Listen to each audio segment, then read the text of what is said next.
I never thought I'd spend 3 weeks of my life watching my own apartment on a tablet screen from a motel room 6 blocks away. Then again, I never thought I'd get a text from my neighbor asking if the party went well, while I was standing in an emergency room at 2 in the morning covered in someone else's blood. My name is Kevin Marsh. I'm 47 years old, a travel nurse based out of Columbus, Ohio. I've been doing this kind of work for about 9 years now, taking 13-week contracts at hospitals around the country, then coming home between assignments. It's not a lifestyle that suits everyone. You live out of a suitcase for months at a time. You eat bad food in unfamiliar cities. You get attached to patients you'll never see again. But the pay is good, and honestly, the work matters in a way that's hard to explain to people who haven't done it. Between contracts, I come home to my condo in the Short North neighborhood. It's a 2-bedroom unit on the 4th floor of a converted warehouse building. Brick walls, tall windows, the kind of place I never thought I'd be able to afford until I started picking up travel assignments. I bought it 5 years ago. It was the first real thing I owned after my divorce, just mine.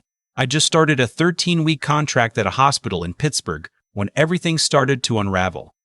I was 4 weeks into the assignment, working nights in the cardiac ICU, when my phone buzzed during a handoff. It was a text from the guy across the hall. We talked maybe a dozen times total, usually just a wave in the hallway, the kind of neighbor you nod at but don't really know. He was young, mid-20s, worked from home doing something with computers. The text said, "Hey man, hope the get-together was fun last night. Got a little loud around midnight, but no big deal. You back in town?" I stared at the screen for a long moment. I was in Pittsburgh.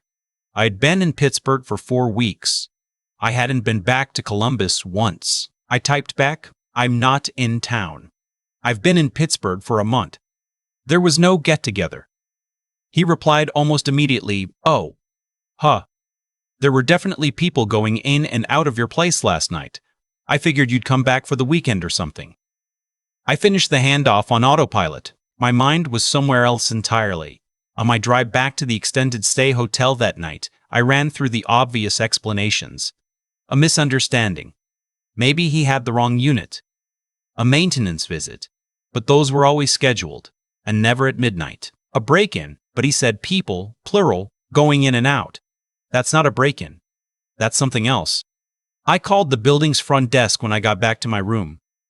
The overnight concierge, a guy named Ray who I'd talked to a few times, picked up. I explained what my neighbor had told me. There was a pause on the other end. "Mr. Marsh, I don't have any record of anyone being let into your unit. No maintenance requests, no guest authorizations, nothing. Is there any way someone could get in without going through the front desk?" Another pause. "The building uses key fobs for the main entrance and the elevator. Individual units have standard deadbolts.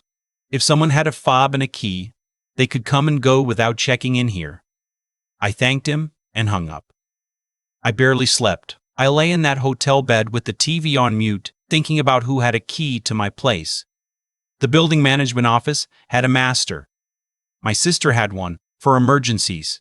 She lived in Dublin, 20 minutes from my condo, and I'd given one to the building's property management company, Lakeview Residential Services, about 2 years ago when I'd needed them to let a plumber in while I was on assignment. My sister was in Arizona visiting her in-laws. I knew that for certain because she'd sent me photos of the Grand Canyon 3 days ago, which left Lakeview. I called my sister anyway, just to confirm she hadn't lent the key to anyone or come by herself. She hadn't. She was baffled and immediately offered to drive down from Dublin to check on the place. I told her to wait. Something felt off in a way I couldn't name yet, and I didn't want anyone going in there until I understood what we were dealing with. The next morning, I called in a personal day, the first one I'd taken in 2 years, and drove the 2.5 hours back to Columbus. I didn't go straight to the building. I parked 2 streets over and walked, which felt ridiculous but also felt necessary. I had no idea what I was walking into. The building looked normal. The lobby was quiet. I took the stairs instead of the elevator, moving slowly, listening. My floor was empty. My door looked untouched. I stood in the hallway for a moment, then let myself in. I knew immediately that something was wrong, not because anything obvious was out of place. It was subtler than that. The apartment smelled different, a faint trace of a cologne I didn't wear, something woody and sharp. The throw blanket on the couch was folded differently than I leave it. I'm particular about that blanket. I always fold it in thirds lengthwise. This was folded in half, tucked neatly over the armrest. I walked through slowly. The kitchen, a coffee pot in the machine that wasn't the brand I buy.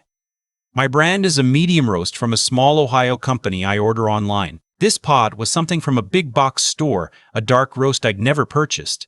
In the recycling bin under the sink, there were 2 more of the same kind. The second bedroom, which I use as a home office, my desk chair had been moved to face the window instead of the monitor. My filing cabinet was closed, but the small scratch I'd put on the latch years ago told me it had been opened. The scratch face is left when it's been opened and right when it's been closed properly, a habit I'd never consciously noticed until right then. And then I went into my bedroom. Someone had been sleeping in my bed. The duvet was pulled to the left side, the way a person does when they sleep on the right. I sleep on the left.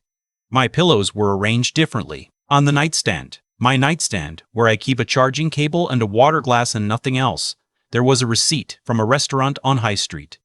Dinner for 1, paid in cash, dated 4 days ago. Salmon, a side salad, a glass of wine, $38 and change. I sat down on the edge of the bed and held that receipt in my hand for a long time. This was not a break-in.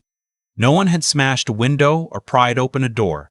Someone had come in with the key, made themselves comfortable, slept in my bed, made coffee in my kitchen, and gone through my filing cabinet, and then they had left, and probably come back again, and probably would come back again.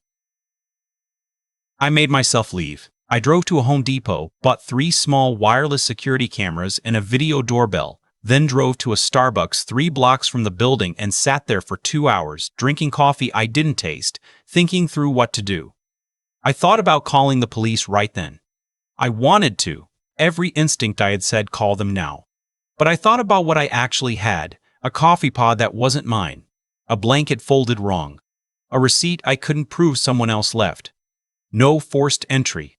No clear evidence of who. If someone showed up and said they had permission to be there, what could I actually demonstrate? I needed to know who this was first, and I needed it on camera. I went back to the building in the middle of the afternoon when I was reasonably certain the unit was empty. I let myself in, moved quickly and quietly, and installed the cameras. One in the living room, angled to see the front door and the main seating area, hidden behind a row of books on the built-in shelf. One in the hallway between the bedrooms, tucked above the doorframe where a strip of molding created a natural shadow. The doorbell camera replaced the one I'd never actually gotten around to installing. It looked like it belonged there. I reset the filing cabinet latch, but the blanket back folded wrong, so whoever it was wouldn't notice anything had changed. Left the coffee pot in the machine. I didn't want them to know I was watching. Then I drove back to Pittsburgh. I set up the camera app on my laptop and didn't sleep. At 6:44 the next evening, my doorbell camera sent a notification. I opened the app and watched a man walk up to my door. He was probably early 50s, heavy-set, wearing a fleece vest and carrying a canvas grocery bag. He moved with the ease of someone who had done this many times. He produced a key, my key, unlocked the deadbolt, and walked in without hesitating. Through the interior cameras, I watched him unpack the grocery bag in my kitchen. A bottle of wine. Some kind of deli container? Crackers.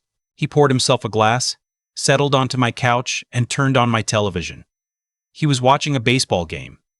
I sat in Pittsburgh watching a stranger watch baseball in my living room, and I felt something I can only describe as the ground shifting under me. Not fear exactly. Something colder. This man was completely at ease. This wasn't someone who had snuck in and was nervous about getting caught. He was comfortable. He had probably been comfortable for a while. I recorded everything. Over the next 8 days, I documented his routine. He came 3 or 4 evenings a week, usually between 6 and 8. He'd cook or bring takeout, watch TV, go to bed in my room. A few times he worked at my desk in the office, typing for long stretches on a laptop he brought with him. Once he had a phone call that the camera audio picked up partially, something about the Harrison Street place and the next availability. On the 6th day, something new happened. A woman arrived at 7:30 in the evening. She was younger, maybe late 30s, carrying a leather tote bag. She knocked, which startled me, because she knocked, which meant she didn't have a key, which meant she was a guest of whoever this man was. He let her in. They sat at my dining table and spread papers across it. I zoomed in as far as the camera quality would allow. I could make out what looked like a floor plan, a printed calendar with dates circled, and a document with a logo at the top I couldn't fully read. But near the end of their meeting, I caught a break. He handed her a key on a small yellow tag, and said something. The audio was partial and scratchy, but I made out, Waterford Building, same as before, checkout is Sunday. Waterford Building. That was a residential complex on the west side of Columbus. I'd looked at units there when I was apartment hunting 5 years ago. I started searching. I went to Furnished Finder first, then VRBO, then Airbnb. I typed in my building's address, and there it was, my condo, listed as stylish short north retreat perfect for business travelers. The photos were of my living room, my kitchen, my bedroom, my furniture, my throw blanket, my built-in bookshelves full of books I collected over 15 years. The listing described the neighborhood accurately. Walkable, close to restaurants, quiet building. The nightly rate was $189. The listing had been active for 11 weeks. There were 9 reviews, all 5 stars. Great location, very clean, host was easy to communicate with. Felt like a home away from home. Will definitely book again. Host. Someone was presenting themselves as the host of my home. I sat with that for a long time. I scrolled through the reviews looking for any detail that might help identify who this was. One reviewer mentioned that the host had recommended a restaurant on Fifth Avenue, which narrowed nothing down. Another said the host had been flexible about an early check-in. I went back to the camera footage and started watching more carefully. On the 3rd day of surveillance, the man had taken a phone call in the kitchen that the microphone had partially caught. I played it back 4 times, turning up the volume until my laptop speakers distorted. Toward the end of the call, I heard him say what sounded like a name. It wasn't clear, but it sounded like Ted or Ed. I went to the Lakeview Residential Services website. They had a staff directory with photos. I clicked through the property coordinators, the maintenance team, the front desk staff. Halfway down the maintenance team list, I found him. The photo was smaller than I'd have liked, and the man in my living room had been angled away from the camera more often than not, but the build was right. The age was right. The fleece vest he was wearing in the staff photo was similar to what he'd worn the first night. His name was listed as Edward Greer, Senior Maintenance Coordinator. Edward. Ed. I pulled up my lease documents and my service agreement with Lakeview. The agreement gave them access to my unit for maintenance and emergency purposes with standard notice of 24 hours except in emergencies. It said nothing about subletting my property or providing my key to a third party.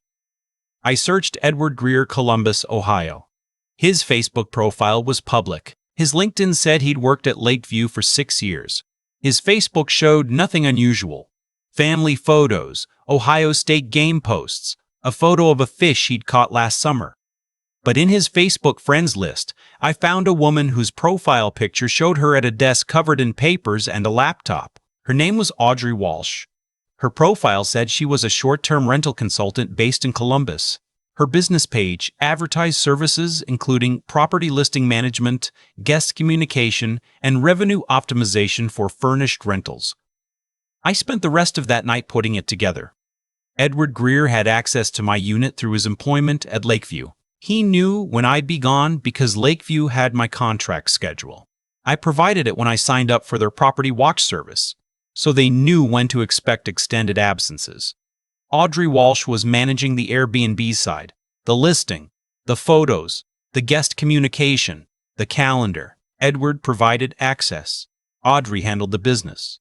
The guests, who were presumably just normal people booking what they believed was a legitimate rental, had no idea. I went back to the listing and looked at the calendar. My condo had been booked for 58 of the past 77 nights, at $190.21, and any fee kind, that was over $10,000. The next morning, a Thursday, I drove back to Columbus. This time I didn't go to the apartment. I went to the Columbus Division of Police and asked to speak with someone about an ongoing property crime. The detective I ended up with was a woman named Carla Odom, mid-40s, who had the kind of calm, measured manner that made me feel like she'd heard stranger things than this before breakfast. I laid out everything. the neighbor's text, the evidence I'd found in the apartment, the cameras I'd installed, the footage I'd collected, the Airbnb listing, the $10,000 in rental income. She watched several minutes of footage on my laptop without saying anything. Then she looked up and asked, "Is there any way they could argue they had authorization to be there? My service agreement gives them access for maintenance, not to rent the place out." That's what we'll need to establish clearly. She wrote something in her notebook. The unauthorized rental is fraud. The use of your unit without consent is breaking and entering, and criminal trespass, depending on how the DA wants to charge it. If they've been doing this at other properties. The man said, the Harrison Street place. I don't know if that's another condo in the same setup. She wrote that down too. I want you to keep the cameras running and keep documenting. Don't confront anyone. Don't change the locks yet. Give me a few days to do some checking on Lakeview and on Greer. I went back to Pittsburgh and kept watching. Detective Odom called me 4 days later. Lakeview Residential Services managed 23 properties in Columbus. Cross-referencing their maintenance records and Airbnb listings in the area, her team had identified 3 other units, including one on Harrison Street, that appeared to be part of the same operation. All 4 units were owned by people who traveled frequently for work. All 4 had service agreements with Lakeview. It wasn't just my place. It was a system. The sting happened on a Tuesday evening, 3 weeks after I first got that text from my neighbor. Detective Odom's team waited until a confirmed Airbnb guest had checked in, which meant both my key and the listing were in active use. They made contact with Edward Greer when he arrived at 7:15 to, as best as I could tell from the footage, check on the guest and pick up his share of the payment. I was in the parking structure across the street watching on my phone. When the officers knocked on my door and identified themselves, Greer didn't run. He just went very still. I watched it happen through the doorbell camera. That moment when a person realizes the thing they've been doing for months, the thing they'd convinced themselves was clever, was finished. He was arrested outside the building. Audrey Walsh was taken into custody at her home office later that evening. The charges included breaking and entering, fraud over $5,000, theft of services, and criminal conspiracy. Lakeview Residential Services was notified by police and immediately placed Greer on administrative leave, which became termination within 48 hours. The company's management swore they had no knowledge of the scheme. I'm not sure I entirely believe that. There are questions about oversight I still don't have good answers to. But the criminal case focused on Greer and Walsh as the individuals who had executed it. In the end, Greer pleaded guilty to reduce his sentence. Walsh went to trial and was convicted. Between the two of them, they had collected over $47,000 from unauthorized rentals across 4 properties over a period of about 5 months. My property alone had generated just under $11,000. The restitution order gave me back most of that minus court fees, but the money was never really the point. The 4 guests who had been staying in my condo when the sting went down, all legitimate travelers who had no idea, were refunded by the platform. One of them, a woman who had booked a week-long stay for a work conference, left a comment somewhere online afterward calling it the most unsettling travel experience of her life. I felt genuinely bad for her. She'd thought she was booking a real rental. She had been, in a way, just not a legal one. I had the locks changed the day after the arrests. I also ended my service agreement with Lakeview and spent several weeks in a genuinely uncomfortable process of reviewing every agreement I had where I had given someone access to my property. I installed a smart lock with a rotating access code. I put a secondary deadbolt on the interior that can only be operated from inside the unit. I kept the cameras. And I searched every short-term rental platform for my address. I do it now every time I leave for an assignment. It takes about 4 minutes. It's part of my routine, like checking the stove. There are things about this experience I'm still working through. It's not the money. It's not even the violation of the physical space, though that was bad enough. It's the specific quality of what they did. The decision that my absence was an opportunity, that my home, the place I saved for and bought and furnished with things I'd chosen carefully over years, was just inventory, a resource to be optimized. I talked to one of the other affected owners, a man named Glenn who worked as a pharmaceutical sales rep and was gone most of the week. He'd found out about the situation 2 days before I did. He said something that stuck with me. I feel like I was edited out of my own life. That's exactly what it was. Someone had taken the space where my life was supposed to happen and substituted a different story. Guess who didn't know where they were? Sleeping in a bed belonging to someone they'd never heard of. My neighbor across the hall, the one who texted me, stopped me in the hallway about a month after everything was resolved. He said he felt bad that he'd waited so long to say something, that he'd seen unfamiliar faces a few times before that night and assumed I'd just started having more visitors. I told him he'd done exactly the right thing. That text was the first real signal I'd had. If he hadn't sent it, I might not have known for weeks longer. I've thought a lot about what I'd tell someone in a similar situation. Someone who travels for work and owns property or rents long-term and has handed over access to their place to a company or a landlord or a management service. First, know who has a key. Write it down, not just who you gave one to, but who that person might have given access to within their organization. A company that manages your property has staff turnover. People who are no longer employees sometimes keep access they shouldn't have. It's worth asking. Second, monitor your utility usage remotely. The spike in my electricity usage was one of the first signals something was wrong, but I didn't see it because I wasn't checking.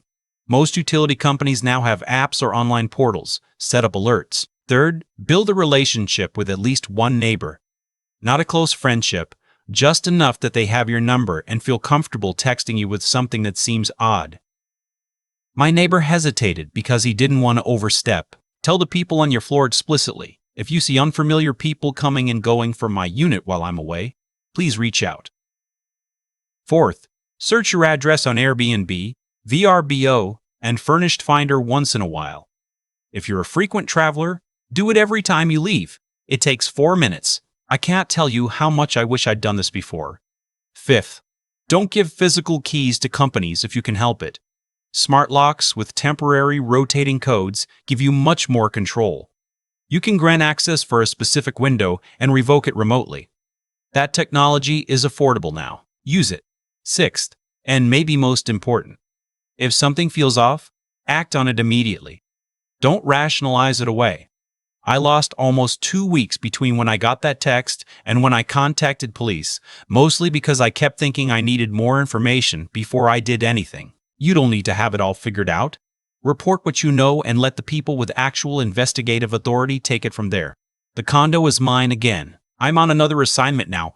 3 months in Arizona, and every few days I open the camera app and look around at my living room, my kitchen, the built-in bookshelves, the throw blanket on the couch, folded in thirds, exactly the way I left it. Home should be the one place in your life that stays constant when everything else is in motion. I drive to a different city every few months. I sleep in different beds, eat in different break rooms, learn the layout of different hospitals. The condo was my fixed point, the thing that stayed the same while I moved around it. Someone decided that fixed point was worth $180–90 a night, and they were willing to bet I'd never notice. I noticed. And I will keep noticing. Every time I leave and every time I come back, for as long as I own that place. What happened changed the way I trust, and I don't think that change is entirely bad. I trust more carefully now. I verify. I pay attention to the small things. A coffee pod that isn't my brand. A blanket folded wrong. A receipt on a nightstand. Those small things are trying to tell you something. Listen to them. I think about Edward Greer sometimes. Not with anger anymore. That part faded. I think about the specific calculation he must have made, probably more than once, that went something like, he's never home. He won't notice. And even if he does, what can he prove? That calculation was almost right. Almost. What he didn't account for was a neighbor who felt just uncomfortable enough to send a text. He didn't account for the fact that I'm someone who thinks methodically under pressure. 9 years of cardiac ICU will do that to you. And he didn't account for the possibility that I'd be patient enough to watch and document rather than act on the first instinct, which was to drive back to Columbus and confront whoever was sitting on my couch. That patience was the thing that made the difference. Not luck, not some intervention from outside, just the decision to slow down when every nerve in my body was telling me to speed up. There's something I've come to understand about integrity, not as a concept you hang on a wall, but as a thing that operates quietly in everyday decisions. Edward Greer made a series of small choices over 6 months. The first one was probably the hardest. After that, each one got easier, because the previous choice had already moved the line. That's how it works. You compromise once, and the next compromise is already closer. By the time he was handing Audrey Walsh a key on a yellow tag and discussing checkout logistics, he'd traveled so far from whatever he used to be that I'm not sure he could even see where he'd started. I made choices too. I chose to document instead of confront. I chose to call Detective Odom before I changed the locks.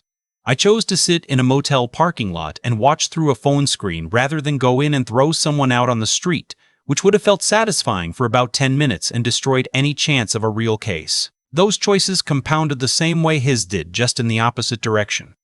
That's the thing about cause and effect that most people understand in theory, but forget in practice. Every action is also a seed. What grows depends entirely on what you planted and how long you're willing to tend it. Greer and Walsh planted a scheme that felt bulletproof. They tended it carefully for 5 months. What grew was a criminal conviction and a civil judgment, and the permanent end of a career built over years. I planted documentation. I tended it with patience I didn't feel like I had. What grew was evidence strong enough to put 2 people in front of a judge. Glenn, the other owner who got pulled into this, the pharmaceutical rep who said he felt edited out of his own life, told me later that he wished he'd been angrier about it, that he'd processed the whole thing too quickly and moved on before he'd really let himself feel the weight of what happened. I understood that. There's a version of me that would have done the same thing. Gotten the restitution, changed the locks, filed it away. But I think sitting with the weight of something, letting yourself actually register that it happened and that it mattered, is its own form of strength. It's not wallowing. It's accounting. You can't learn from something you've refused to fully look at. My condo is mine again. Every room in it. And I know that now, in a way I didn't before any of this. Not just legally, not just on paper, but in the particular way you know something after you've had to fight for it.